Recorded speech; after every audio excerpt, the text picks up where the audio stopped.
Good morning, student. Welcome you. This is first part.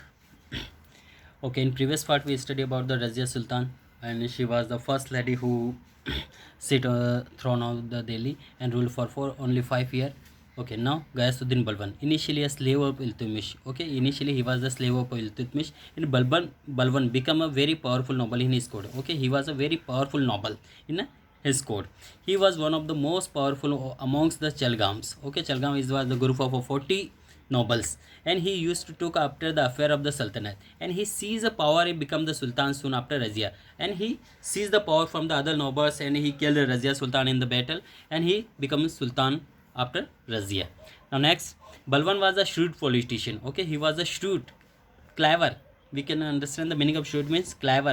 बहुत ही चालाक politicians था, and he crushed the many rebellion, and he crushed many rebellions which arise in this kingdom in Delhi his kingdom when he become the sultan after Razia. Then though so many people nobles start their rebellions in their kingdom, so many other people also start rebellion against him, so he crushed them, and he ruled the empire with an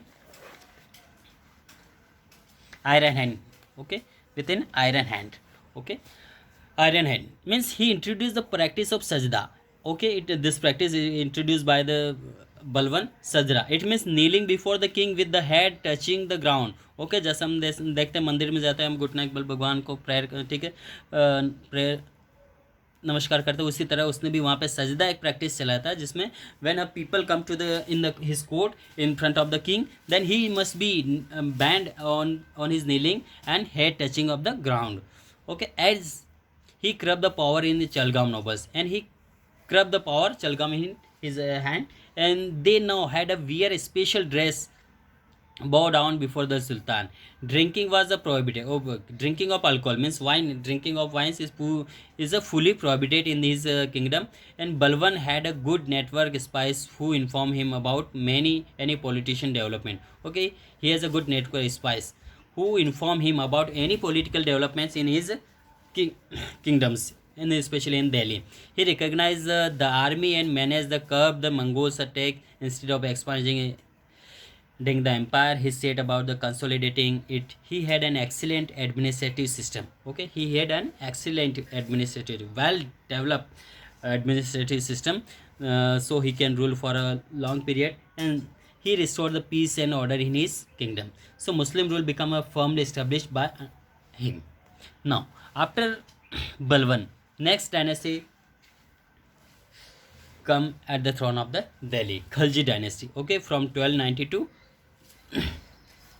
1320 CE. Okay, there are so many rulers come to rule over Delhi. First, after Balwan's succession were weak and Sultanate become more fragile. Okay, so successor of the Balwan were weak, बहुत कमज़ोर थे, and Sultanate become even more fragile, and amidst internal aggression, Malik Firuz, a noble in the court, occupied the throne. Okay, Malik Firuz was the noble in the court of Balwan. So he occupied the throne. He adopted the title of a Jalaluddin Khilji, and he himself adopted a title Jalaluddin Khilji and began the Khalji dynasty and start Khalji dynasty in Delhi. The Khalji were the Afghan origin. Okay, he was the origin of the Afghans, and Jalaluddin was the generous and pious man and ascended the throne at the age of 17. Okay, when he sit on the throne of the Delhi, so at that time he was the 70-year-old people, so he could not rule for a long period. He realized that India had a large Hindu population. Okay, when he realized that in India most of the people lived in India, so they belong to Hindu religion, so and could not be Islamic state, and it cannot be easy form a Islamic state, and he defend the policy of allowing Hindu to preach their belief and idol worship, so he allowed them to worship their god and goddess. His reign was short and assisted by his nephew, son-in-law Alauddin Khilji. Okay, his reign, his ruling period is it was a very short, and his next successor was his son-in-law Alauddin Khilji. Okay, he was a son-in-law of the Jalaluddin Khilji. So ultimately Alauddin killed him and proclaimed himself a sultan. Okay, ultimately at finally Alauddin Khilji killed Jalaluddin Khilji and proclaimed himself as a sultan of Delhi. Now Alauddin Khilji. Okay. Who was Alauddin Khilji? He was the son-in-law of the Jalaluddin Khilji, and he was the next successor of the Khilji dynasty. So Alauddin consolidate his position first and pursue a policy expansion. Okay, first he consolidate his position and pursue his policy of expansion of his empire in India. So he conquered Ranthambore, Chittor, Mandu, Gujarat, Malwa. His general Malik Kafur plundered the kingdom of Devgiri. His general Malik Kafur plundered the kingdom of Devgiri and defended of Mongol raids. Alauddin had asserted his supremacy over entire North India, and his empire was the largest since the time of Ashoka. Okay, after the Ashoka, it was the large empire of the Alauddin Khilji. Okay, once there was a time when Ashoka expand his empire. After Ashoka, there is Alauddin Khilji expand his empire. Okay, now Alauddin was the first attack of Chittor. Okay, where he attacked on the first, so it was a Chittor overcome by fanatical desire of acquired by beautiful Queen Padmini, who committed Johar according to the Rajput. And you might have seen in the market in last 4 or 5 years the film released by Sunil Bansali. So Padmavati. Okay, so he committed Zohar. Okay, in Zohar is system in the Rajput dynasty, when women come to start fire and voluntarily they jump into fire because they do not want to any foreigner, any other people touch their body, so they kill themselves jump in the fire. Okay, this process is known as the Johar, or this process exists in the Rajput dynasty. It was exist, not nowadays.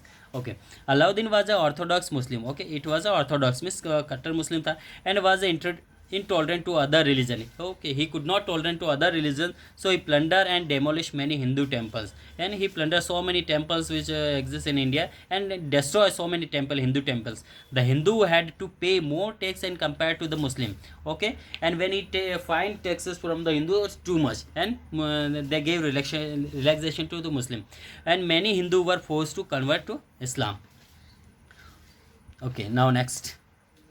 Alauddin was a shrewd politician. Okay, he was a clever politician, and he had an excellent espionage system to keep him well informed. Okay, he keep a espionage means एक गुप्तचर जो system था उसके पास, जो कोई उनको inform किया करता था about the political, economic and social condition in his kingdom. So he introduced many innovative reforms. He introduced market control policy, fixed prices of all essential good in our daily life. He also established the separate market for food, grains, cloth, horses, and fruit, etc. Very strict punishment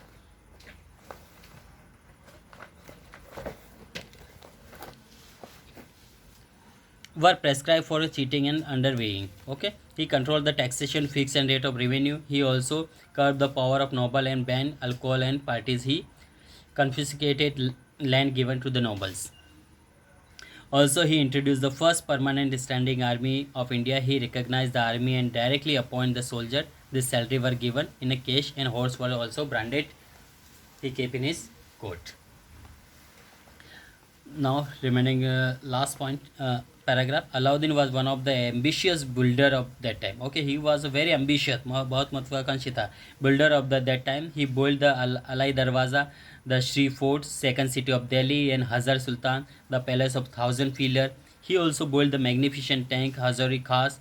He was also patron of the art and learning. Amir Khusro, who is known as his contribution to the literature and music, lived in his court. Okay, Amir Khusro lived in his court. Okay, remaining dynasty will continue next part. Okay, thank you.